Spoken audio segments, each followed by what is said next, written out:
Yeah, The HOK is the toughest environment. And or at your own risk is the toughest environment. The HOK is the toughest environment. Yeah, stay strong, don't cry. It's the toughest environment. Yeah. No handouts here. You have to earn your respect. And when you do, you make they ass regret. They call it the toughest. And the title is earned from the bridges we crossed and the lessons we learned. In a cool-blooded kingdom, a concrete cage. Muslim, Christian, Israelites step on the stage. I dare you, I dare you, I dare you, I dare you. In a cool-blooded kingdom, sa.neter created. HOK, where you can't fake it. The HOK is where you fight back. No room for error, no window attack. It's a masterclass, how you handle the heat. Where the pedigree is written on the concrete streets. Toughest environment, yeah, we know the score. Locked in on debate and asking for more. The HOK is the toughest environment. Enter at your own risk, it's the toughest environment. The HOK is the toughest environment. Stay strong, don't cry. It's the toughest environment. Yeah.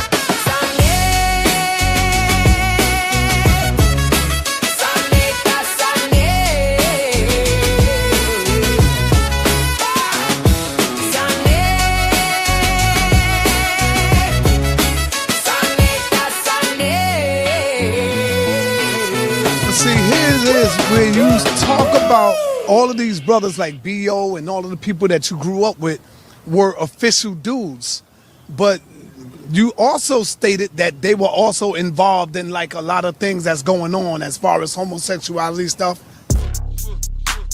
You know what I'm saying? Correct that right now. B.O. never, from me seeing or witnessing or looking through any of Bam's book, have I ever seen B.O. in those books or participated in any of those acts. You said Ahmed, you walked in the room and B.O.'s penis or something was in the mouth of somebody. That's not what I said. Okay, break that. You don't feel that my son and Tamika Mallory are doing great work in our community? You don't have the right to sit up there and call yourself a general. How different your life would have been had you never entered into Bambaataa's apartment? Damn, that's a deep ass question right there. But here's the thing though, like you got the OGs like iGod, what's the other brother, Sugar Ray. Where was they at, brother? Did they know that Bambaataa was doing this shit to little boys?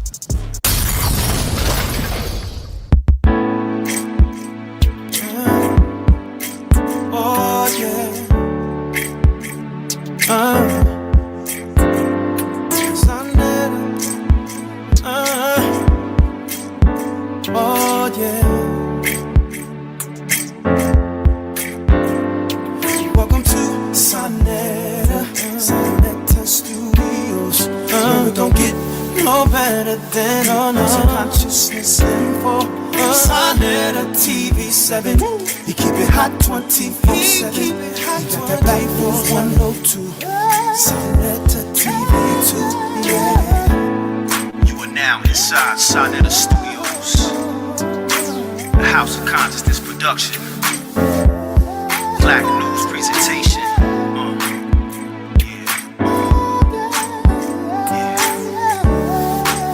sa.neter.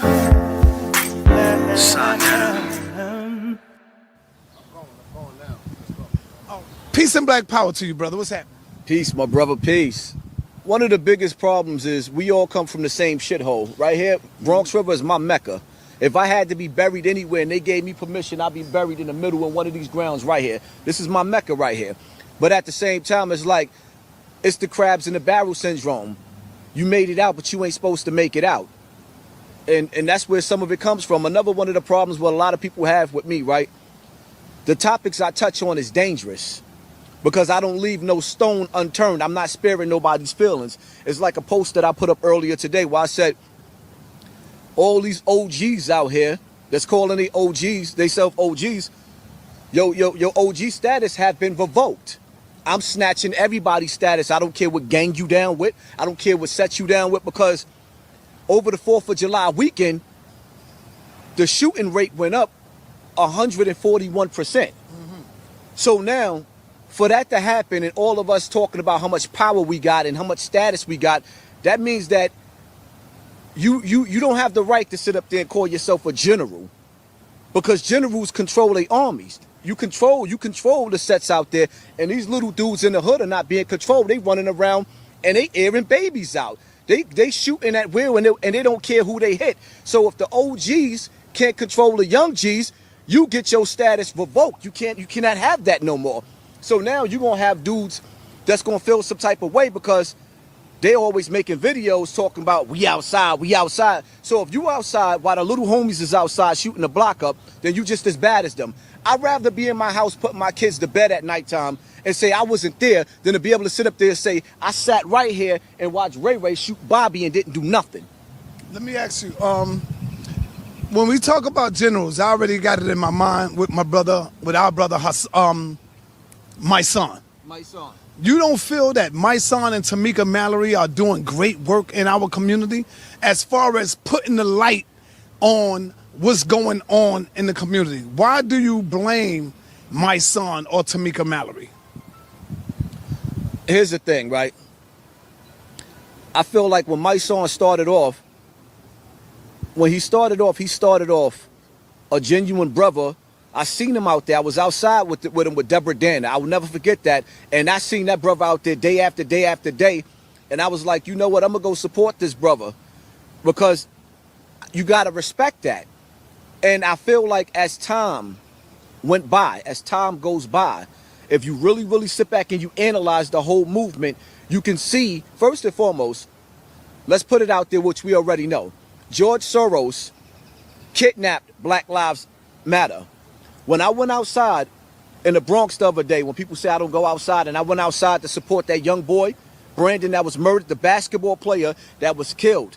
His life was snatched away from him the day after he graduated. He gave his mother the best thing you could give a mother. All the mothers ask for is to go get that high school diploma. It's all any mother in the hood asks for.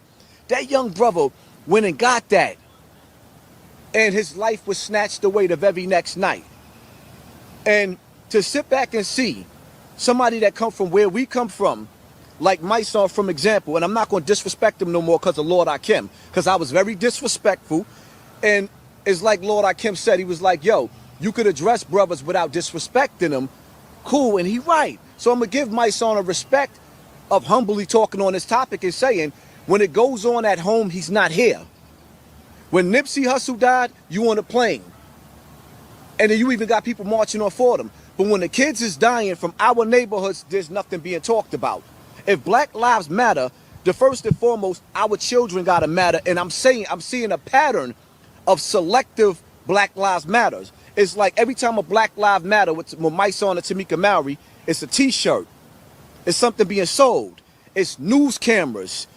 It's the whole Martin Luther King movement. And the reason why I say that is, like, if you sit back and you analyze, right? When you sit back and you analyze, right? Some of these gang members out here, and I'm not trying to shit on them or diss them. If you look and you Google they nonprofit, you could actually see in their nonprofit that the government then gave a couple of these dudes a few $1 million over the last couple of years.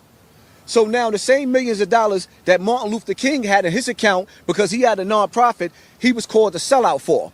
But now these gang members right now, how you get it? Like, first of all, in America, you labeled as a terrorist, right? Mm-hmm. So how you get the government to give you a nonprofit and actually put money into your account when you are actually labeled as a terrorist? A terroristic group in America. Under the Patriot Act, you're labeled as a terrorist. You come out and you sit up there and you say, well, I'm a gang member and I got a nonprofit and the government gave you millions. I have to question that the same way y'all questioned Martin Luther King. All right, let me take it from here. Let me take it back this way. What dreams you had growing up besides street dreams? What are some of the dreams you had growing up besides street dreams? I didn't have no dreams growing up. I didn't think I was going to survive. When I came outside and I walked through these projects, it was kill or be killed. There was a time when I was sitting up there in my house watching America's Most Wanted. Next thing you know, I'm on America's Most Wanted. All over the newspaper. I couldn't go nowhere. There was no dreams for me. I didn't have a father. And when I finally started coming outside, I had to look up to the gangsters like B.O. I was looking up to my big brother Jerry. I was looking up to Joseph Crudup, who died early in the game. Or everybody I looked up to was serious dudes. These was killers. And it was like, who are you going to look up to? My pops was strung out on dope since he was 13 years old. So, you know what I mean? He wasn't around. And moms couldn't come out here and fight these battles. So I had to find somebody that I could imitate and say, you know what, I'm going to walk this walk like he walked this walk. And that led me to the penitentiary. How different your life would have been had you never entered into Bambaataa's apartment? Damn, that's a deep-ass question right there. Because it's like, I couldn't even imagine what life would have been, because everybody in Bronx River was connected to that man. So when you sit back and you analyze the Zulu Nation, like, it wasn't just Bam, it was like, yo, the whole projects was connected. But, see, this is what they don't want to tell you. At some point in time, like, everybody would come to Bronx River, all of the meetings would be here, but the people in Bronx River started fading away because the older people knew that he was a predator, but they wasn't going to speak, because there's times that dudes would actually crack jokes, like, oh, you coming from Bam house, right? And start laughing, and then the little kid would go back and tell Bam, and then the OGs would be done whooped them out in the middle of the projects, and that'd be that. So you knew not to sit up there and talk Bam's business like that. This is how he was able to get away with a lot of the things that he got away with out here. But as far as the Zulu Nation, see, one thing people got to understand about the Zulu Nation, you had a powerful movement that came with the Zulu Nation. You come outside, you seeing Queen Latifah. You come outside in this same center, you see LL Cool J and Ice-T getting ready to go at it. So now you got Saladin and them on one side, and on the other side, Mickey and all of them trying to bring LL and Ice-T together and squash the beat. Like, this is who you seeing out here. You seeing Ice Cube get saved downtown by B.O. and them, and now Ice Cube hanging out on the roof with B.O. and them over here. So you seeing all types of legendary status dudes from every neighborhood coming through here. Now, but see, here it is where you talk about all of these brothers like B.O. and all of the people that you grew up with were official dudes. But you also stated that they were also involved in like a lot of things that's going on as far as homosexuality stuff. You know what I'm saying? Let me correct that right now. B.O. never, from me seeing or witnessing or looking through any of Bam's book, have I ever seen B.O. in those books or participated in any of those acts. You said Ahmed, you walked in the room and B.O.'s penis or something was in the mouth of somebody. No, that's not what I said. Okay, Correct that. What I tried to make clear, and it's funny because my brother Igard had brought that up to me the other day, which was weird because I was like, where did this come from? What was said was I was making it clear to the family on video that Ahmed was spreading that rumor talking about he walked in the room and he saw that, in which Ahmed made a video, or rather told everybody that I'm lying, because he know if certain dudes actually hear him say that, they're going to break his ass into pieces, Mr. Black Belt. They're going to break him into pieces. So he went and he said that he didn't say that, but anybody and everybody that know me know I don't never tell a lie. The only lie I tell is when I stand in front of the judge, and that judge asks, are you innocent or guilty? Sometimes I'm guilty. I'm not guilty, motherfucker. And when I'm standing in front of my wife and she say, yo, you fucked that bitch in the past, and you ask me, I seen you with her. Nah, I ain't smashed because you ain't trying to have you. I don't lie to nobody. And that's why I got into a situation with one of my brothers that I'm not going to speak about, because if you got to keep lying to me and I got to question you, if I got to question you, there's no reason to lie to me. If you look me in my face and you ask me a question, I got to give you the real. And that's the bottom line to that. If I lie to you, that means I fear you. Or if I got to keep lying to you, that means I steal from you. If you steal from me, you'll kill me. Stop lying. Do you think you and Tafiq will ever repair your relationship back the way it used to be? Or even if it don't get back the way it used to be, do you think y'all will ever repair your friendship back? Never. And here's why. When Tawfiq sat on your platform and he actually sat up there, we got over 30 years worth of photos all over the internet, and he gonna tell your camera people that he don't know me? Like, how could you do that? You got over 30 years of pictures with me and you together. You could go back and see me and Tawfiq as babies, no facial hairs. Why would you lie? You see what I'm saying? That's for one. For two, ask yourself this question. If Tawfiq knows, for a fact, he knows that Bambaataa like to bathe in the blood of little baby boys. He know that. And when we had our last conversation before all of this went haywire, his response to me was, I'm the cleanup man. My job is to clean it up. And this is what all of these dudes, and the reason why Tawfiq and a lot of dudes play the cleanup man for many, many years, and I ain't gonna go too hard on Tawfiq because that's not even what we here for, but a lot of them grown bum-ass Zulu dudes, they couldn't provide for their family. They didn't have no jobs. They literally sat around, wait for Bam to go on tour, wait for Bam to get the Vaseline. You got my water? Wait for Bam to get the Vaseline, had they jerk-off parties, and this is how they live. So now, if this man is the only man eating in the hood and he feeding everybody, you subjected to do everything that he wants you to do. And this is exactly what he was doing. Bam was feeding everybody. Bam was in a position where Bam could have turned everybody that was rapping in Bronx River into a superstar. He wasn't going to put you in a position to be your own boss, because as long as he keep pigeon feeding you, you keep coming back to him. That was the problem in the hood. Not one rapper has ever been signed by Bam throughout the Bronx period. Where you at? But here's the thing, though. Like, you got the OGs like I Got. What's the other brother? Sugar Ray. I'm quite sure they are somewhere probably around the time of Bambaataa. Yeah. Where was they at, brother? I'm quite sure they could have been somewhere close to you to help you. As far as this whole thing that was going down with the Afrika Bambaataa, did they know that Bambaataa was doing this shit to little boys? See, one thing you got to understand about I Got, me and my brother done went through a situation with it, but I'm not going to kick dirt on his name. I was drunk, so I'm not going to kick no dirt on his name. But as far as Bambaataa go, I personally believe if I Got with a new Bam was doing that to me, he would have pushed Bam shit back. If B.O. would have found out, I remember when I started to tell B.O., I just didn't. You see what I'm saying? Because in my mind, to be honest with you, the reason why I didn't say nothing to B.O., because in my mind, I figured that everybody knew, because most of the most illest killers was in Bambaataa's book. And this is what people not understanding. That's what I was just saying, the right? illest killers was in his book.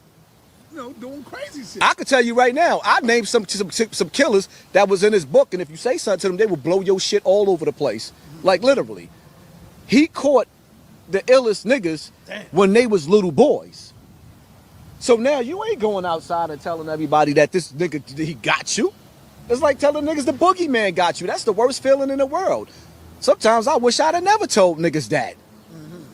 That was the worst feeling in the world. And the crazy part about it is, after I exposed, see, this is what you didn't know, Si. And it's crazy how this shit is working out. Because after I exposed Afrika Bambaataa, and we had the meeting that everybody say that didn't happen, me, Luch, Dick, and Up went to the Zulu anniversary, and everybody looked at us. And it's crazy because Luch sitting here right now behind the camera. Everybody was sitting up here looking like, Tawfiq was looking. Tawfiq, me, him, the pictures is on my Instagram. How you didn't see it? We standing there in the Zulu meeting and Tawfiq looking like motherfucker. Cause he's sick now. And I'm looking at him like, what's up, Ty? Cause Ty, you know what time it is. Ty don't know why you be playing Ty. I don't know why you be playing Ty. The niggas, they know. Like, I carried this shit. There was a time when Bronx River could not come back in here. I say it on my videos. When Nudie shot Muhammad right there, that's what turned me out. There was no going back from there. Nudie walked over him like, fuck you Zulu niggas. Bam. Gun jam, shot him again. Bam. Looked at Muhammad, everybody's like, nah, Nuke, don't kill him. I came back, went against the whole projects for the Zulu Nation. The whole projects for the Zulu Nation. And from that day forth, my switch turned on. No, actually, they left me. The same niggas that turned me out to the streets, Muhammad, B.O. was in Hawaii. He told them to keep me out of the situation. He was in Hawaii. So when he came back, I was mad. I'll never forget when B.O. came back. I was mad because they took a bag full of hammers and left me for dead. So Bam got a 38 from Crazy Leg. Crazy Leg gave me a 38, no bullets. I'm on that side of the projects. I'm coming back to the projects like, fuck it, I ain't hiding from my own neighborhood. So I get to the projects, and Backspin says to me, he was like, yo, Poppy, run. Nudie coming. He got a Tech and a 357 on him. Said, I'm not running. At this time, Nudie done shot somebody every single day out here. Nudie was on it. That's the old Nudie. Where's Nudie now? May he rest in peace, he passed away. He had, he fell out in the middle of the street. And you would have thought Nudie would have died by a gun. Nudie was official. Me and Nudie had wars. We had wars out this motherfucker. Wars. So anyway, Nudie runs up on me with a Tech and a 357. I got the 38 in my waist. He starts patting me down from the bottom. The 38 fell into my boot. He went over it as it was falling. If he would have found that gun, he would have shot me right there. He tells me to go down in a little ramp, the housing ramps, because he wanted to shoot me. I said, nigga, if you gonna shoot me, I ain't making it easy for you. Nigga, bust your gun. So he looked at me. He was like, yo, how you go against the projects? I said, don't act like we ever liked each other, nigga. My building 1455 has never been a part of this project. We always had to hold our own. And when Jerry and all the bigger dudes left the projects, I had to literally come out here and hold my own. So I made a name for my building after all the OGs left. It was like you couldn't live off their name. Now you had to come out here and get your reputation. So that's exactly what I had to do out here. So, you know. Okay, fast forwarding it up a little bit where it starts to get, as you say, funky. Bambaataa gets stabbed up. I think you just coming home, right? Nah, I've been home. Oh, you been home. Okay. Bambaataa gets stabbed up. For those of y'all who have never really heard the story, because I know there's a lot of new people coming on board, talk to us about Bambaataa getting stabbed up in the room. Well, when Bam got stabbed up, we all got the phone call. Went to the hospital. It was at least about 150 people outside the hospital. So me and Jerry pulled up together. We get there. It was just too many people out there. Big F was out there. We all out there. First thing Saladin starts saying, Poppy, you get involved in this, you going to hell. Why did he get stabbed? He got stabbed because somehow what was said is he gave a young boy a date rape drug, or maybe Shorty fell asleep. And he woke up to Bam giving him oral sex. Ahmed's story was that. Look at Shad's face. He never seen this. He never heard this. Ahmed's story was. Never heard this shit before. Ahmed's story was he went to the store to buy some sandwiches and he came back and Shorty was just stabbing Bam and he went in there and Shorty stabbed him too. Shorty had to have a lot of rage. People got to understand, regardless of what Ahmed is nasty with his hands. He's a black belt. What's Shorty about? Because nobody really never looked at that. Between 17 to 23, we be hearing. He was Spanish or? Spanish brother. He looked similar to me in the picture. That's why when he gave me the picture, see now, here's the whole thing, right? Yeah. Nobody knew Bam got stabbed in his house. We figured it might have been a robbery. Once Bam said he got stabbed in his house, that's when the questions started going like, I'm like, all right, I'm putting two and two together. So I never been, see, this is what people don't understand.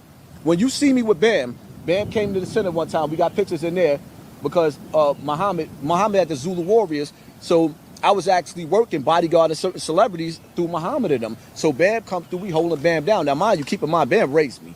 So I was still around him, but wasn't really around him. I ain't seen him in years. He had an apartment in Parkchester. He stopped living over there. And that's where he moved over by New Rochelle, right? So the New Rochelle house is where he got stabbed at. We gets over there, Porter Rock over there, a few other people over there, righteous. And me and Jerry goes over there, a few other people in there, I forget who was in there. And so now I'm being slick. It's the first time I've been in Bam house. I've never been in that house before. I goes in Bam bedroom. Bam got stabbed in his bedroom. He literally got this much room from his bed to walk. So now the first thing you say, which I already knew, once I seen the whole layout, fuck is dude, what is dude doing in Bam's bedroom? What are you doing in there? I know what you're doing in there because I grew up around you. So it ain't hard for me to put two and two together. Bam sitting up there talking about he think Shorty was high. No, Shorty was emotional because you violated him in a way that he just couldn't imagine. And he was up in age. Bam didn't catch him at the traditional age of 12 years old. You caught this dude between 17 and 23 years old. Now you playing with a full-grown man that ain't having it. So when he did that, I guess the response that he thought he was going to get from Shorty wasn't that response. Shorty went in the kitchen, got a kitchen knife, stabbed Bam up. Bam goes to the hospital. They didn't let nobody hit him in the stomach. Twice. I think twice. Him and Ahmed got hit in the stomach. And see, this is the crazy part about it is when the lies come in, like you had over 100 people outside the hospital, why would you even lie? On top of the fact that, like I said, if you even walk through this project and act any of the older people that ain't scared, they're going to tell you. Everybody know him for being who he is. I know you done seen me spaz out on niggas in Bronx River and tell them, nigga, I'll be back. Everybody know I'm sitting out here. These niggas don't like me. Especially the older ones that know that they was carrying a secret. Then you see Bam do a video standing over there talking about peace. You see the video that he put up? Because that was him intimidating his older dudes when I started calling some of the names in the books. He never showed his face even when y'all called him out. But when I started calling these cats' names out, that's when he showed his face to let them know I'm still around. Okay, so now, what was the kid name? You ever found out his name? I forgot his name. I don't know that kid. Do you think he's still alive today? Yes, he is still alive. You know where he's at? Anywhere hood? From what I understand, he got paid off. They had two rumors. They had a rumor that he started going crazy and stabbing people up, and then people basically said, first of all, he don't want nobody to know Bam did that to him. It's disgusting. For two, allegedly, he got paid to be quiet. Bam worth $5 million, so you know he ain't gonna let that dude come. If that kid come forward to follow through what me and Ron Savage said, it's over with.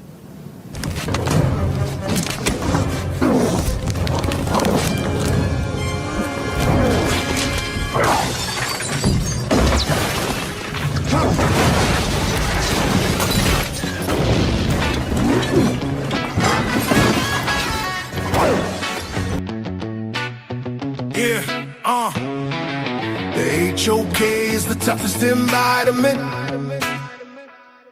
And or at your own risk is the toughest environment. The HOK is the toughest environment. Yeah, stay strong, don't cry. It's the toughest environment.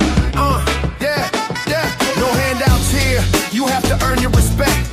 And when you do, you make they ass regret. They call it the toughest. And the title is earned from the bridges we crossed and the lessons we learned. In a cold-blooded kingdom, a concrete cage. Muslim, Christian, Israelites step on the stage. I dare you, I dare you, I dare you, I dare you. In a cool-blooded kingdom, sa.neter created. HOK, where you can't fake it. The HOK is where you fight back. No room for error, no window attack. It's a masterclass, how you handle the heat.